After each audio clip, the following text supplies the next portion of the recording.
자, 우리 함께 사랑의 인사 나누시죠. 은혜와 평강이 함께 하시기를 축복합니다.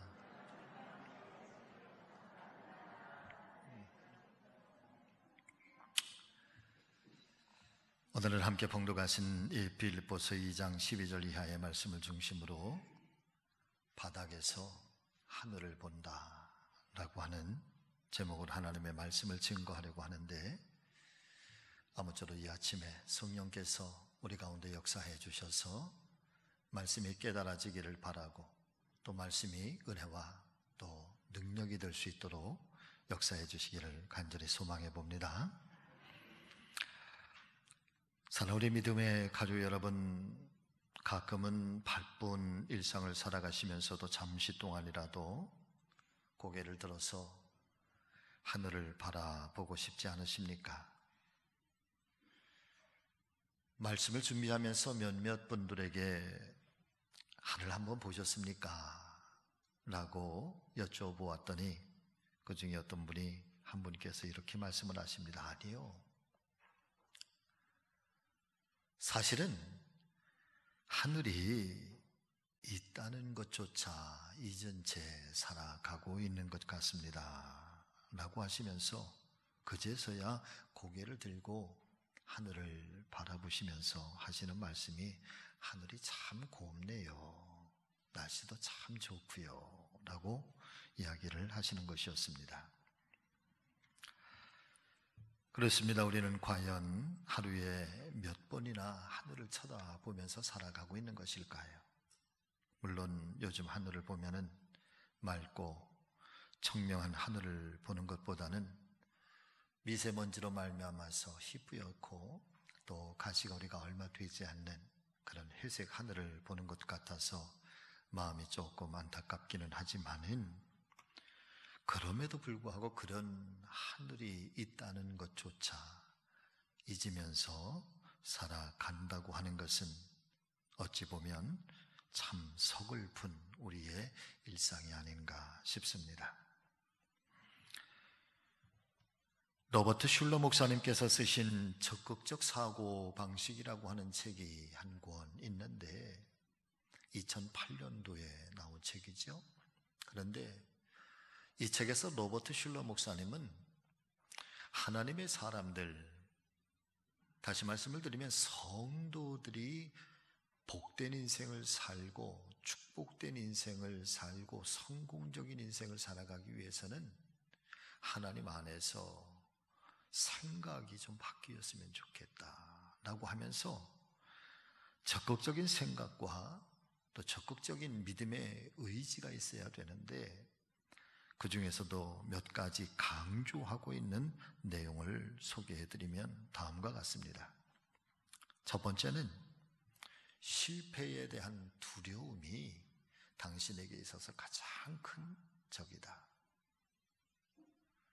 어떤 일들을 준비하고 어떤 일들을 시도해 갈 때에 실패할 수 있다, 또 그 실패가 나에게 가져오는 또 어떤 그 이후의 결과에 대해서 두려워하고 또 걱정하고 염려하는 것, 어쩌면 성공적인 인생을 살아가기 위해서 가장 큰 적이 그 실패에 대한 두려움이다. 두 번째는 원대한 목표가 당신을 훌륭하게 만든다. 그래서 무엇을 시작하든 또 어떤 일들을 도모하든 원대한 목표, 꿈일 수도 있고 잠언서의 말씀에 의하면 묵시일 수도 있고, 그래서 우리의 가슴의 한편 깊은 곳에 어떤 목표를 설정하는데 가능한 아니면 크고 또 놀라운 그런 비전의 꿈들을 간직하라라고 하는 이야기입니다. 세 번째는 적극적인 사고가 정열적인 힘을 낳는다. 네 번째는 당신의 계획을 어떤 상황 속에서도 결코 포기하지 말아라. 그리고 다섯 번째는 여러분 같이 해보실까요? 당신도 주님이 원하는 사람이 될 수 있습니다. 아멘. 당신도 주님이 원하는 그런 사람이 틀림없이 될 수 있습니다. 사랑 믿음의 가족 여러분, 이 모든 인생의 성공을 위해서 출발해야 되는 이 처음 출발점, 이 스타트 라인이라고 하는 것이 우리 그리스도인들에게서는 무엇이 되어야 되는가라고 하는 이 언급에 대해서 이 로버트 슐러 목사님은 이렇게 얘기를 합니다. 주님 안에서 주님과 함께. 사실은 이 이야기는 로버트 슐러 목사님의 이야기라기보다는 신약 성경의 이 서신서, 바울의 서신서를 통해서 들려주고 있는 대부분의 이 13권의 책의 가장 핵심적인 이야기일 수도 있고 가장 중요한 신앙의 고백일 수 있는데, 사도 바울에게는 세 가지의 큰 신앙을 가지고 있죠. 저는 개인적으로 이 바울의 이 세 가지의 신앙은 저에게 있어서는 굉장히 큰 산처럼, 거대한 산처럼 여겨지는 하나의 길이고 하나의 표대가 되는 신앙의 고백인데, 그 첫 번째 신앙이 주님 안에서 나는 날마다 그리스도 안에 있기를 원한다는, 어떤 상황 속에서도 그리스도 안에 있기를 원하고, 무엇을 해도 그리스도 안에서 행하기를 바라고, 또 어떤 일들을 도모하고 어떤 삶을 살아도 주님 안에 있는 삶이 되기를 원한다. In Christ, 그리스도 안에서. 두 번째 신앙은 For Christ, 그리스도를 위하여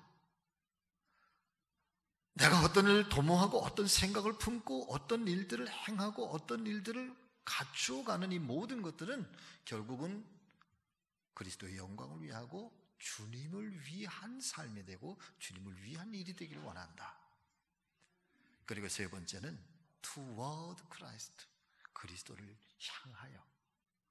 그래서 언제나 나는 그리스도를 향하여 대면하고 있고 그리스도를 향해서 나가기를 원하고, 그리고 그리스도를 향해서 나는 내 삶의 모든 정점이 그분을 향해서 이렇게 전진해 가기를 바란다. 그 안에서 절대 벗어나지 않기를 원한다. 성도들, 이 크리스찬의 성공적인 인생의 이 스타트 라인이라고 하는 것이 어디에서부터 출발을 하는가? 주님 안에서, 그리고 주님과 함께, 그리고 마음의 소원을 반드시 이루고야 말 것이라고 하는 간절한 열망을 가지고 나만의 기도의 자리를 만들어라. 나만의 기도의 자리를 만들고, 그리고 그 자리에서 하나님을 향하여 기도하는 사람이 되시라.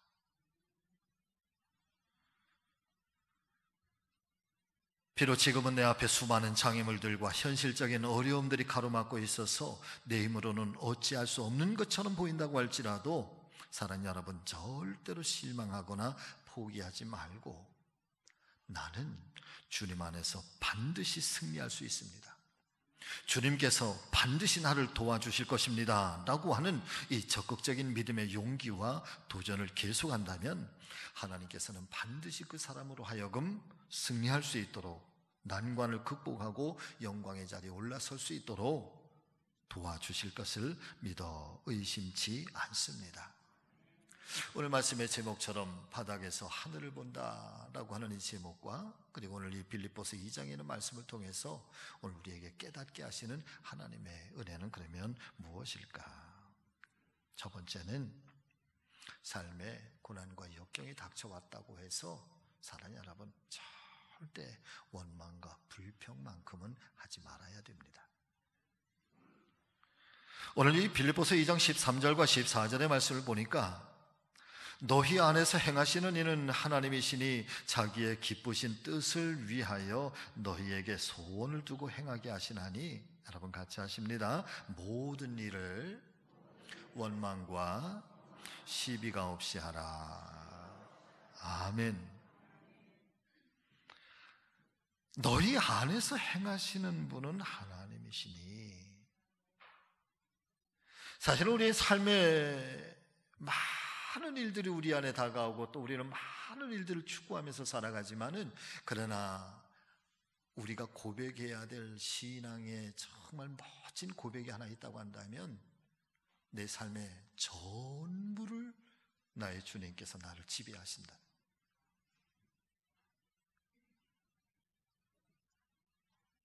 때로는 나의 생각도 지배하신다. 때로는 나의 꿈도 하나님께서 지배하신다. 그래서 이어서 주시는 말씀이 나에게 소원을 두고 행하게 하신다. 바꿔서 말씀을 드리면 내 안에 소원을 주시는 분도 우리 하나님께서 나에게 소원을 주신다라고 하는 말씀인 거죠. 그래서 우리가 좋은 일이 있을 때는 감사하고 즐겁고 행복하다 말하지만은, 그러나 때때로 반대로 힘들고 어려운 일이 있을 때는 하나님 도대체 왜 나에게 이러시는 거예요? 그렇게 우리는 때로 원망하고 불평하고 또 낙심하고 실망할 때가 많이 있지요.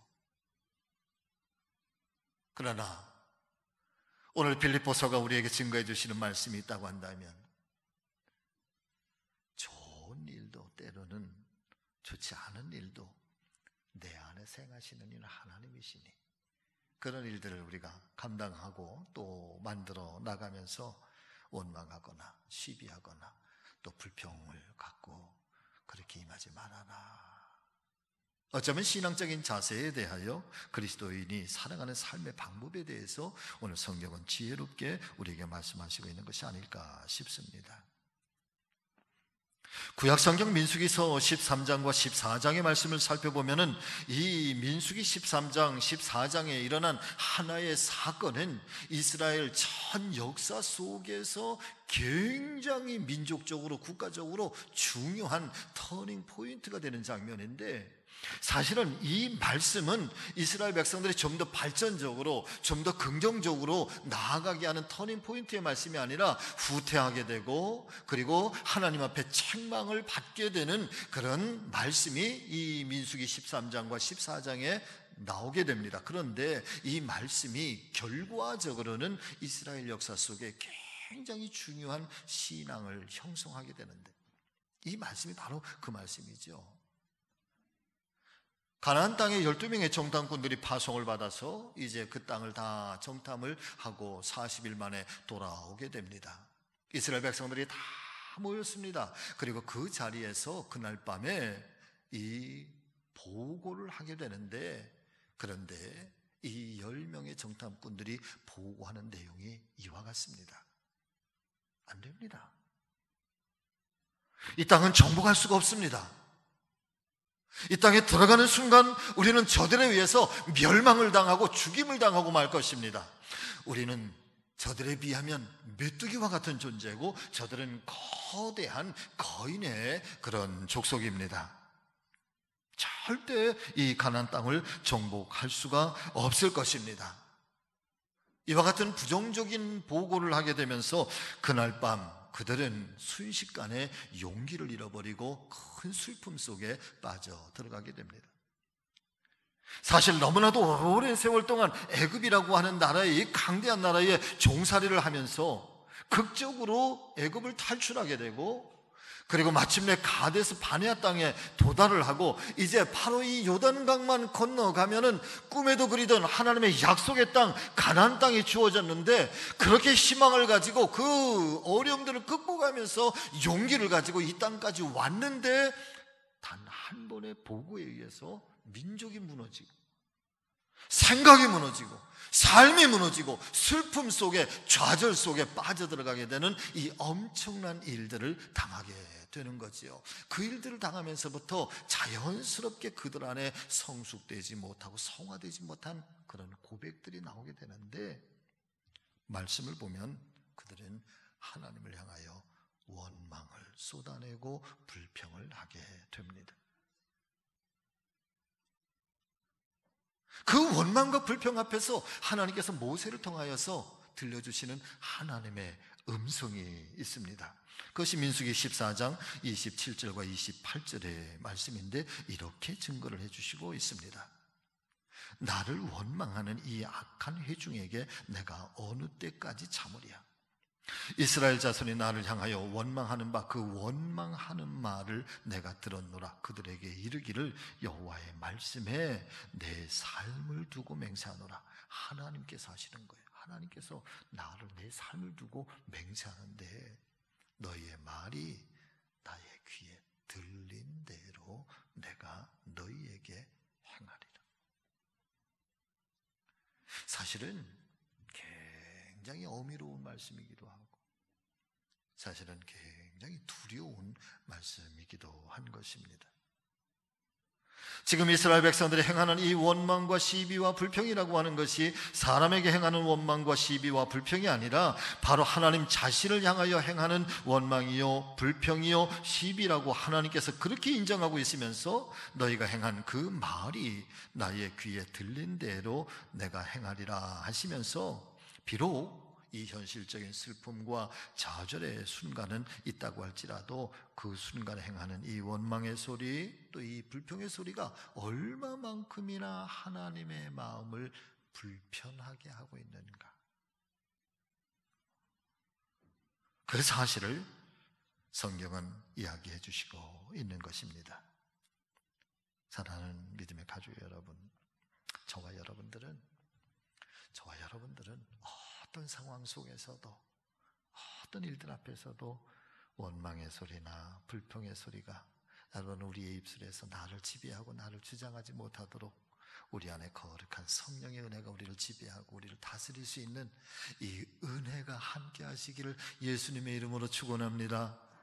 주님의 이름으로 축복합니다. 어떤 집에 항아리가 하나, 물 항아리가 있는데, 그런데 이 물 항아리가 금이 가고 여러분 깨어져 버렸습니다. 그래서 물을 담으면은 자꾸 물이 이렇게 새는 거지요. 그런데 참 이상한 것은 이 주인은 다른 항아리와 더불어서 물을 기르러 갈 때마다 항상 이 깨어진 항아리를, 금이 간 항아리를 늘 가지고 가서 물을 이어오고 물을 길어오고 그러는 것입니다. 주인에게 늘 미안한 마음을 가지고 있었던 이 물 항아리, 어느 날 이렇게 고백을 하지요. 내가 온전치 못해서 주인님께 늘 폐만 끼치는구나. 나로 인해서 그토록 힘들게 구한 물이 다 새어버리는데 나를 아직도 버리지 않으시네. 그러면서 어느 날 이 물 항아리가 주인에게 물었습니다. 주인님, 어찌하여 저를 버리시지 않으십니까? 온전한 새 항아리를 구하지 않으십니까? 저는 별로 소용 가치가 없는 물건입니다. 이 물음에 주인은 아무 말도 하지 않은 채 여전히 그 깨어진 물 항아리를 쥐고 다시 물을 길어서 집으로 돌아가게 됩니다. 한참을 지난 후에 어느 길을 지나면서 주인이 이렇게 이야기를 합니다. 얘야, 우리가 걸어온 길을 한번 돌아보렴. 그제서야 깨어진 항아리가 늘 물을 길러 집으로 오던 그 길을 살펴보니, 사랑하는 여러분, 길가에 예쁜 꽃들이 아주 만발해 있는 것입니다.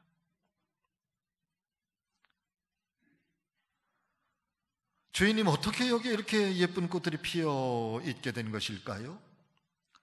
주인이 웃으면서 말하지요.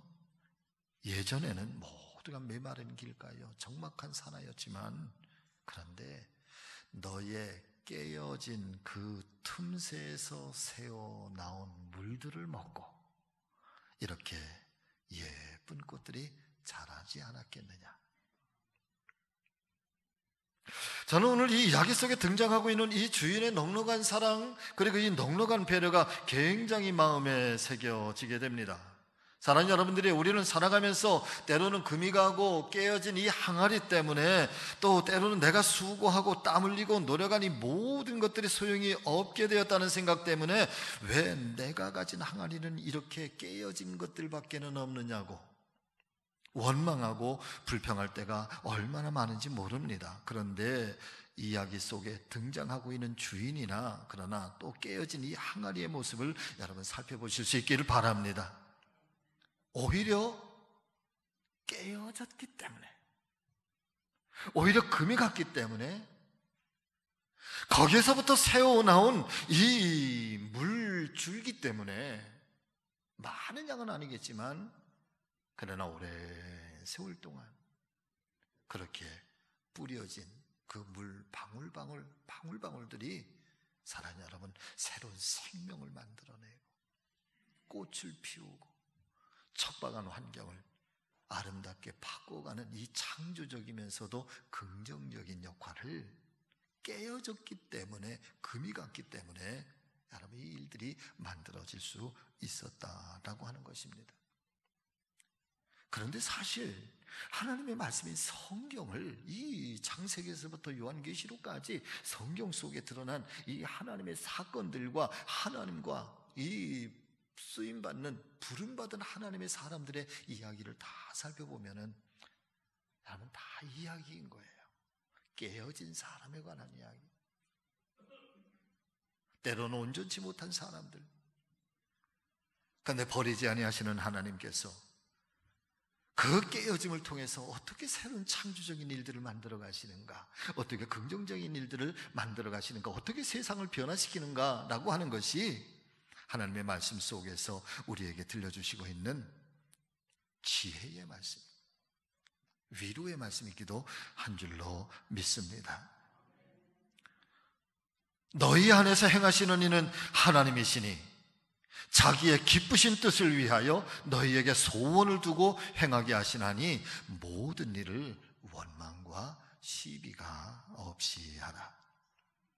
오히려 내 삶이 깨어진 항아리처럼 사랑하는 여러분, 힘들고 어려울 때면 원망과 시비와 불평보다 더욱더 내 인생의 주인 되시는 하나님을 바라보시면서 오히려 축복의 기회로 삼으라고 하시는 우리 주님의 이 말씀을 다시 한번 오늘 아침 우리 안에 잘 새겨질 수 있게 되시기를 주의 이름으로 간절히 축원을 드립니다. 내 삶을 돌아보면서 왜 내 인생은 이렇게 깨어진 항아리와 같은 것일까? 왜 하필이면 나일까? 그렇게 깊은 바닥에 내 동댕이 쳐진 것처럼 실망하고 낙심될 때 오늘 말씀처럼 사랑하는 여러분, 바닥에서도 하늘을 바라볼 수 있는 우리의 믿음이 되시기를, 그런 믿음의 눈이 열려지시기를 주의 이름으로 축복합니다. 이사야 41장 17절에서 20절의 말씀을 보면은 하나님의 약속의 말씀을 우리가 들을 수 있게 됩니다. 여러분 조금 길지만은 마음판에 잘 새기시면서 우리 한번 같이 읽어보실까요? 가련하고 가난한 자가 물을 구하되 물이 없어서 갈증으로 그들의 혀가 마를 때에 나 여호와가 그들에게 응답하겠고 나 이스라엘의 하나님이 그들을 버리지 아니할 것이라. 내가 헐벗은 산에 강을 내며 골짜기 가운데에 샘이 나게 하며 광야가 못이 되게 하며 마른 땅이 샘의 근원이 되게 할 것이며 내가 광야에는 백향목과 시띠나무와 화석류와 들감람나무를 심고 사막에는 잣나무와 소나무와 황량목을 함께 두리니 무리가 보고 여호와의 손에 지으신 바요 이스라엘의 거룩한 이가 이것을 창조하신 바인 줄 알며 함께 헤아리며 깨달으니라. 아멘. 하나님을 믿는 사람들은 하나님께로 나아가면서 내 삶의 문제에 대한 해답은 우리 하나님께 있습니다 라고 하는 이 고백을 가지고 여러분 오늘도 주님을 향해서 나만의 기도의 자리를 만드는 기도의 사람들,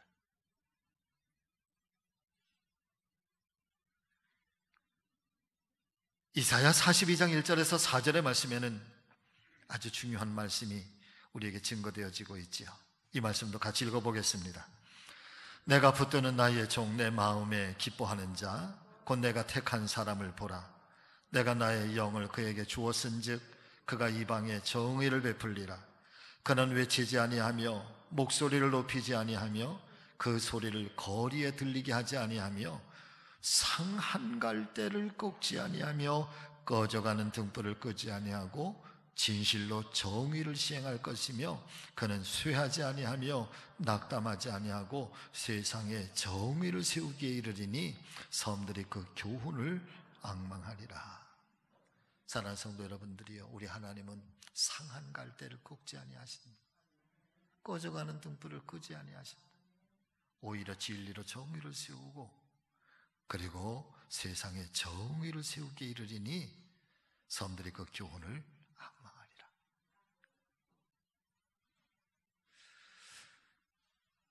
때때로 외롭기도 하고 또 때때로 고독하기도 하고 또 때때로 어떤 순간에는 이렇게 고요함 속에서 늘 좀 심령이 뭐 세상에 어떤 이런저런 소식들 뭐 코로나 때문에 뭐 등등의 굉장히 어려운 소리들이 많이 들려와도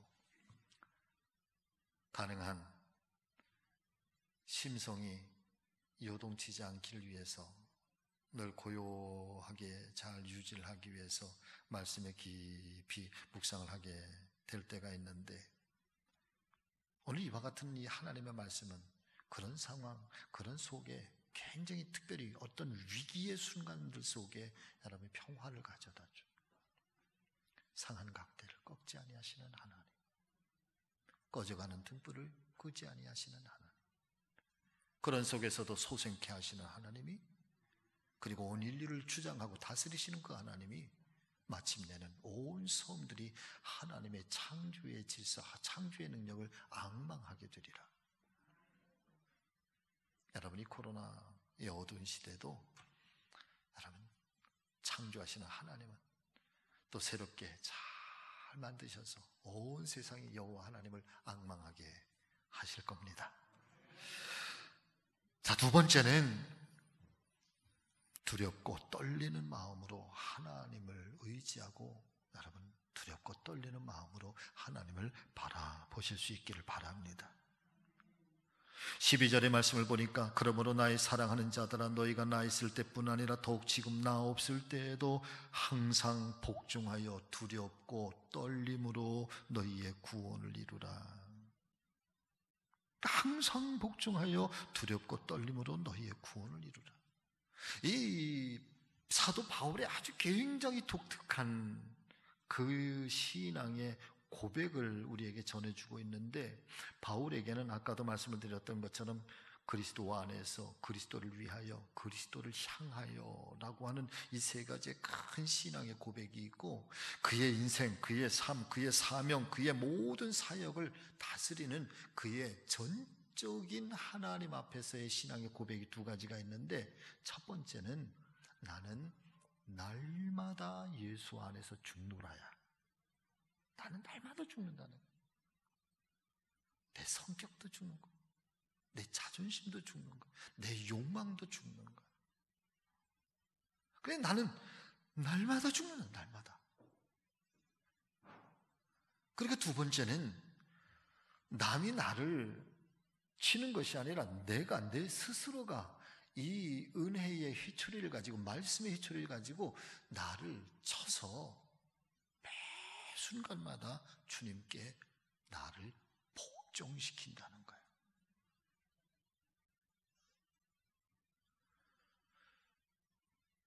그래서 일순간의 복종만이 아니라 매 순간마다 처음부터 이 순간순간이 이어지는 영원에 이르기까지 나는 주님 앞에 날마다 복종하노라. 그렇게 복종해 가면서 구원을 이루어 가는데 어떤 심정을 가지고 구원을 이루어 가느냐? 두렵고 떨리는 심정으로. 할렐루야. 이 두렵고 떨림으로 구원을 이루라라고 하는 이 말씀의 의미가 무엇일까? 나는, 첫 번째는 하나님의 것이라는 이 분명한 신분의 의식을 가지고 살아야 된다라고 하는 겁니다. 이사야 43장 1절의 말씀을 보니까 유명한 말씀으로 우리에게 증거되어지고 있는데, 야곱아 너를 창조하신 여호와께서 지금 말씀하시느니라. 이스라엘은 너를 지으신 이가 말씀하시느니라. 너는 두려워하지 말라. 내가 너를 구속하였고 내가 너를 지명하여 불렀나니 너는 내 것이라. 내가 너를 지명하여 불렀나니 너는 내 것이라. 그런데 이 말씀 속에서 우리를 구속하였다, 내가 너를 지명하여 내가 너를 불렀다, 불러내었다라고 하는, 이 구속하였다, 불러내었다라고 하는, 건져내었다라고 하는 말이 히브리어 말로 가알이라고 하는 말인데, 이 가알이라고 하는 뜻이 이런 뜻이에요. 가장 가까워져서 친근하게 되었다. 또 다른 말로는 내가 아주 깊은 물속에 막 빠져들어가는데 어떤 순간 그 깊은 물속에 빠져들어가는 나를 어떤 아주 강력한 어떤 힘이 나를 확 낚아채서 그 깊은 물속에서 나를 쑥 건져내었다. 이게 구속이야. 예수 그리스도의 십자가의 은혜가, 하나님의 이 놀라운 은혜와 사랑이 나를 그 깊은 죄의 이 사망의 물속으로 빠져들어가는 나를 아주 강력한 힘으로 건져내셔서, 아주 순식간에 낚아채서 나를 건져내셔서 하나님과 최고로 가까운 사이로 만들어주셨다. 이게 구속이야. 내가 너를 지명하여 불렀나니 너는 내 것이라고 말씀하시는데, 하나님과 가장 가까운 관계가 되게 하시는데 원수된 관계를 청산시켜 주신 이 하나님의 사랑과 은혜가 구속의 은혜로 우리 가운데 임하여 있는데, 사랑하는 믿음의 가족 여러분들이요, 그런 하나님께서 저와 여러분들의 모든 삶까지도 책임져 주시지 않으시겠습니까? 더불어서 43장 7절의 말씀을 보니까 내 이름으로 불려지는 모든 자 곧 내가 내 영광을 위하여 창조한 자를 오게 하라. 그를 내가 지었고 그를 내가 만들었느니라. 사랑 믿음의 가족 여러분, 저와 여러분들의 주인은 누구이십니까? 나는 누구의 것입니까? 하나님의 말씀은 분명하게 말씀해 주시고 있습니다. 나는 하나님의 것입니다. 그 하나님께서 나를 구속하셨습니다. 나를 지명하여 부르셨으니 나는 하나님의 소유된 자녀입니다. 그래서 너희는 두려워하지 말라는, 내 백성, 내 자녀.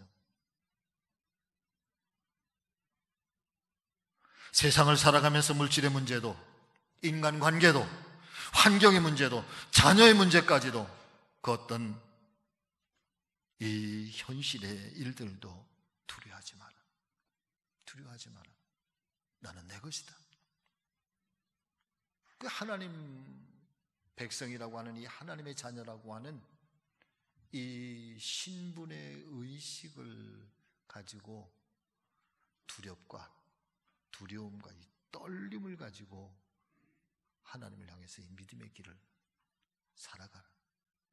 만약에 이 두려움과 떨림, 내가 하나님의 사람이라고 하는 이 두려움과 떨림이 없으면, 사랑하는 여러분, 우리의 삶이 방종으로 흘러가요. 그냥 세상 속에 그냥 흘러가요.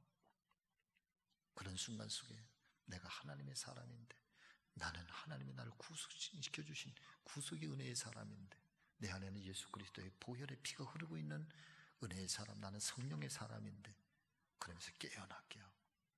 그걸 두려움과 떨림으로 살라는 거예요. 할렐루야. 이 은혜가 오늘 우리 모두에게 있기를 주의 이름으로 축복합니다. 사랑하는 믿음의 가족 여러분, 말씀을 마치려고 합니다. 때때로 우리는 바닥처럼 이 세상의 가장 낮은 곳에 참 힘들고 곤고한 때를 살아갈 때가 계실 것입니다. 그러나 그때에도 이 바닥에서 눈을 들어서 하늘을 바라보실 수 있기를 간절히 소망합니다. 저와 여러분들이 물을 건널 때 혹은 불을 지날 때라도 하나님은 무관심하지 아니하실 것이고, 때로는 상한 갈대처럼, 또 때로는 꺼져가는 등불처럼 우리의 삶이 연약해지는 순간들이 있다 할지라도, 우리보다 앞서가시고 지키시는 하나님은 때로는 홍해바다를 건너가는 것처럼, 때로는 또 이 사드락과 메삭과 아벳느고가 풀무불에 던져지는 그 속에서도 하나님은 지키시고 보호하시는 것처럼 오늘 저와 여러분들을 지켜주시고 마침내 하나님의 영광을 이루게 하실 것이며, 우리들로 하여금 또 이 창조의 새로운 기쁨을 맛보게 하실 것을 기대하면서, 이 코로나 시대 힘들고 어렵지만 다시 한번 용기를 내고 새 힘을 가지고 또 세상을 향해서 여러분 달려나가시는 우리 성지교회 모든 믿음의 식구들 되시기를 예수님의 이름으로 간절히 축복합니다. 기도하겠습니다.